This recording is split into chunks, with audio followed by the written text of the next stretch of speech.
யாரும் இல்லை, சூழும் ஜனம் நல்லதில்லை, உன்னை என்று இவ்வுலகில் வல்லதொரு தெய்வம் இல்லை. தடுமாறி திருக்கோயில் வந்தேன் அம்மா, அம்மா ஜெகதீஸ்வரி, உந்தன் குழந்தை என்னை ஆதரி.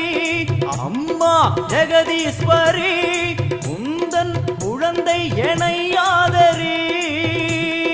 நீ வந்து தாயாக என்னை தாங்கணும், உன் மடி மீது தலை வைத்து நான் ஏங்கணும். சலனங்கள் இல்லாமல் மனம் தூங்கணும், மனம் தூங்கணும், மனம் தூங்கணும். எங்களுக்கு குறையும் உண்டு, அதனை நான் அழுது சொல்லலாமா? என் தாயும் நீ